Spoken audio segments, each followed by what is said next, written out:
Hello everyone and welcome to today's live. My name is Stephanie. I am your resident IEP coach and veteran special education teacher.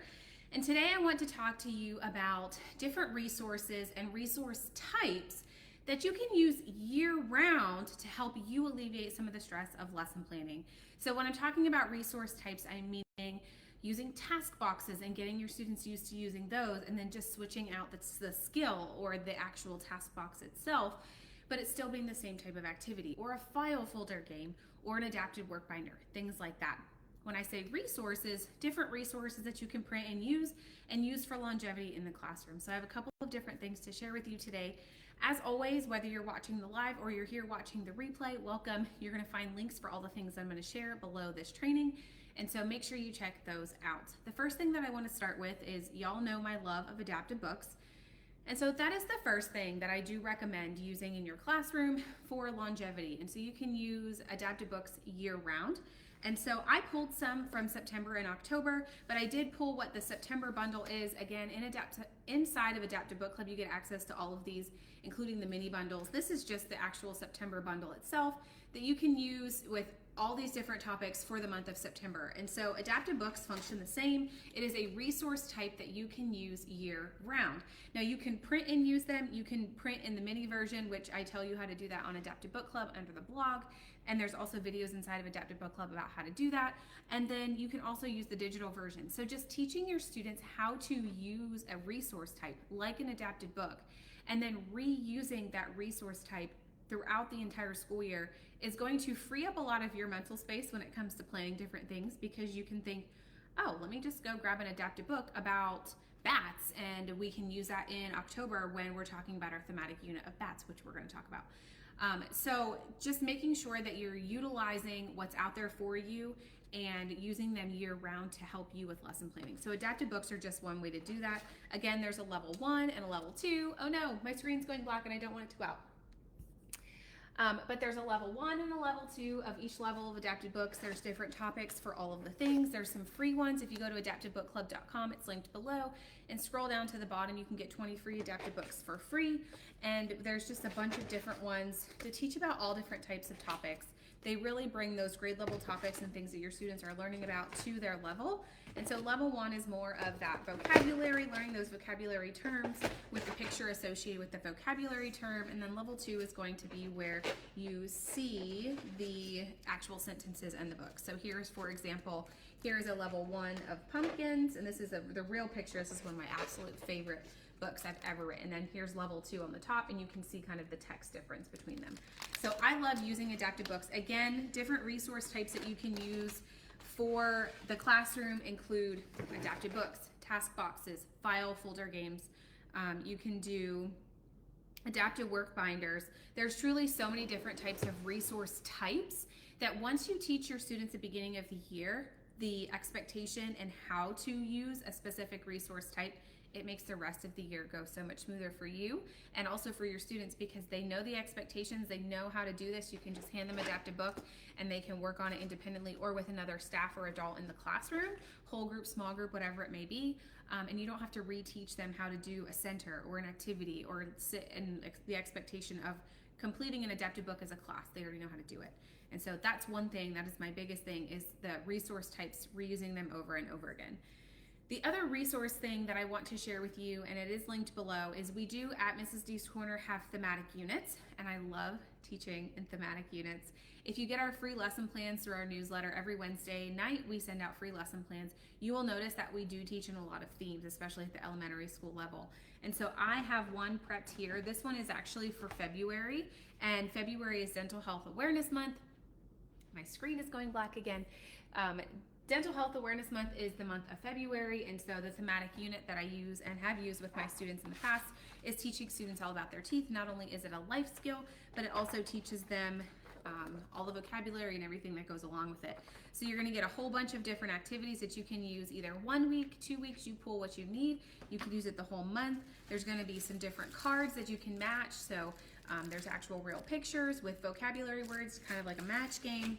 You're going to have vocabulary word wall cards that you can use. There's going to be other cards that you can use that show you and talk you through whatever the topic is. Again, so this one is dental health, so these are all about dental health, and then some posters that you can use throughout teaching students about the topic it is. Again, we have one on bats, which is why my thought process was on bats when I was talking about adaptive books, but there's a whole bunch of different things that you can use when it comes to using thematic units in your classroom. Is you just print it and reuse it year after year. You can add things to it, pull and add adaptive books. In our thematic units, we do include, when you purchase the whole bundle of thematic units, some of them have book companions, which I'm going to share with you. We have adaptive books in some of them. I know we have some task boxes, some sorting mats. So there's a bunch of different activities. And you truly, as a teacher, can make thematic units yourself. I know in college, and this was a really long time ago, in college we had to do a thematic unit as a project. And so I'm pretty sure I still have the binders. I think I did the Winter Olympics because that was a Winter Olympics year way back then. And then another one that I did was, oh man, I forget what it was. Oh, Earth Day. I did Earth Day. And so I have those, and you'll actually find both of those thematic units in our shop because I had already created them. But year after year, as you're teaching about the same topics, you can add more to it, right? And so you as a teacher, you probably have a ton of things about, let's say, pumpkins or apples for September, right? So you can teach students the same topic year after year, but use different resources, use the same posters, use the same text, but add different activities, things like that throughout the year. So thematic units are one of my favorite ways to teach in the classroom. I do love them. The next thing that I want to share with you are they are academics, but they're considered life skills. And so they're what we call anytime activities for functional life skills, teaching students how to do functional life skills in the classroom. Because as teachers, there are a lot of things, especially as teachers of students that have IEPs and have disabilities, we have to teach them a lot of these life skills about how to do different things. And so this is a free one in the shop. If you go click the link for anytime activities and then sort by free, you'll be able to download everything I'm showing you here. I already did the adaptive book, so all the pieces are on here, so don't let that fool you. But again, see, adaptive books, I can use them in and out from all the different activities. Basically what these anytime activities are going to do is they're going to teach you about a skill, you're going to read about it, you're going to have some flashcards that kind of go with it, and then you're going to have everything else that you need to teach that skill. There's so many, I think there's over 50 skills, or there might be 50 skills. There's cut and paste activities that you can turn into lamination Velcro activities. There are bigger activities. So dressing a cut, these are actually different. So dressing a cut is different than brushing your teeth. Brushing your teeth is the free one in our TPT shop. So you can go ahead and download that. There's a data sheet included, so you can have students do a task analysis for all the different data points. You can have them do the cut and paste activity, or you can do a Velcro activity like I did with this one here, dressing a cut, which is another one of our anytime life skills activities. At the end of the week, you can send them home with a certification saying, hey, I learned about brushing my teeth this week, and so parents know that they can ask them about it. I can reflect on what I learned. Here's the task analysis, so if you want to send this home for parents, get the buy-in from parents. Parent letters home to let parents know what we're going to be learning about this week. Here's the comprehension test that goes with the adaptive book. I do not know why my screen keeps wanting to go black today. And then this is for dressing a cut. So this is the other one that I had pulled. So reflecting on what I can learn. Here's the dressing a cut activity. But basically all of these activities have the same skills within them. Again, using the same type of activity type over and over and over again. So you can do that within your curriculum as well, or with whatever you're building for your students or creating for your students, like this anytime life skills activity curriculum that I built. They have the same activities every week after week after week, but it's different skills we're practicing each week. And so that is another resource that you can use in the classroom, especially if you're going to be teaching life skills. And then the last one I want to share with you, I don't have a printout of it, but I did print some things from September's lesson plan pack. So lesson plan packs are not, let me explain what they are and what they're not. So lesson plan packs give you supplemental activities and resources that you can use throughout that month. Lesson plan packs are not meant to fulfill your entire month of lessons. So if you go ahead and look at the lesson plan packs, there's usually between 10 and 15 different activities. That may span you for a week, it may span you for 2 weeks, but these are meant to fulfill different gaps that you need fulfilled within your classroom and have everything planned out for you. So for example, in September, there's 2 different book companions that are included in the activity pack. And so Officer Buckle and Gloria is one of my favorite books and one of our kids' favorite books. right? Every single year we read this book, and so it doesn't come with the book. You have to purchase the book, but I'm sure you already have it in your classroom, right? But it comes with a complete book companion that you can use for that book. So with that is all of these different activity pages, again, that could span an entire week. You could talk about community helpers, which is what is included with this lesson plan pack. These are community helpers missing pieces task box. There's also community helper sorting mats. So again, the same activity types or resource types, we're reusing them over and over and over again because students already know the expectation. Students already know how to use those activities, and we don't have to reteach them every time we start a new lesson or start a new thematic unit. So we have all of our different activity pages here. We also then have a writing activity. So all of the book companions come with a writing activity that includes a craft activity. It gives you the instructions for that. So there's different levels of adding in writing here for all of your students. And then there is a science experiment. This one is called Bubbling Fire Experiment because September is Fire Prevention Month, right? And so Officer Buckle, he's a police officer, but it ties into community helpers, which ties into Fire Prevention Month. And so you can do this Bubbling Fire Experiment guide. It gives you everything that you need to do. This is your full lesson plan right here. Okay, it comes with guiding questions, pre-activity guiding questions, post-activity guiding questions, extension ideas. All of our science experiments do come with that. We do have a science experiment pack. And so you get the activities, which are visual science experiments. You get a writing piece at the end. Whoop. And then you can reflect on the experiment. There's the one page, or you can just choose to do it separate like this. I separate it for you depending upon your students. And so you can really fulfill a lot of time and space in your lesson plans and fulfill a lot of space that maybe you want to plan out different things that are more themed and not so much curriculum based. So maybe you have a curriculum that you use that's very rote, very verbatim. You have to stick to the script, and you want to make it a little bit more fun for your students. Well, let's say you're learning about fire prevention. You can pull in a book companion and fill in the space with that, fill in the gaps of the curriculum. This is another book. This is also one of my favorites. I say that about all the books, but we don't need our classmates. If you've never read this book, it's very, very good. There's a couple of books in the series now. But this book companion comes in the September lesson plan pack. So again, you're going to get all of those worksheets that are going to tie in with that story.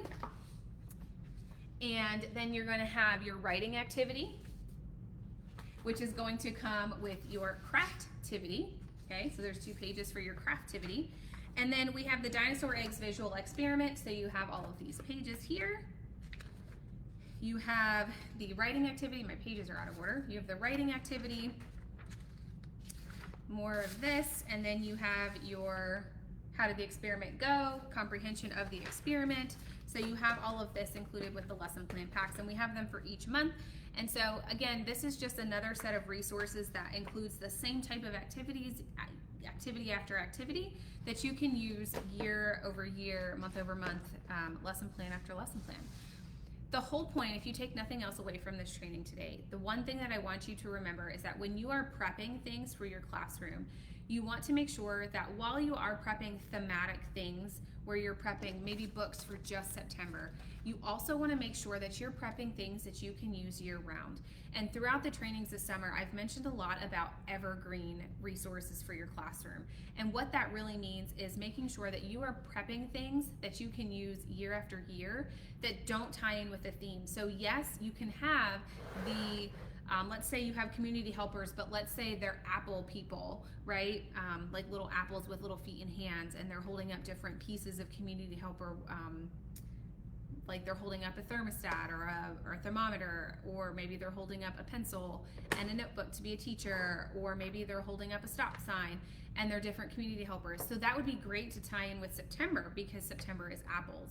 And so you can reuse this community helpers with the little kids, right, with the people on them, year after year after year after year, any month of the year. You could use the apples too if you wanted to, but they're going to tie in more with a thematic theme. So let me give you a different example. So let's say we're working on counting 1 to 10, and let's say you have a task box or a file folder, and the task box is counting or identifying numbers 0 through 10. And so maybe for September, maybe you're like, I would love to have the counting the apples from the apple orchard from the tree as a task box. Those are great. I love those. But what you want to focus your time on at the beginning of the school year, and if you're prepping things over summer, or if you're prepping things throughout the school year, first you need to focus on things that are evergreen that you can use year round. So what is a counting activity or a task box 0 to 10 that you can use with any of your students in September, in December, in March, in June, any time of the year, and it's not maybe apple themed? Sure, you can use apples any time of year, but I hope you understand what I'm saying here. Evergreen, so things that aren't tied to a theme. Focus on prepping those things first, and then you can fill in everything else with different thematic things. Don't overwhelm yourself with prepping thematic units or prepping all of the adapted books. Use the digital adapted books, or don't worry about doing book companions maybe yet. Just use what your curriculum is doing. Get a handle on that first.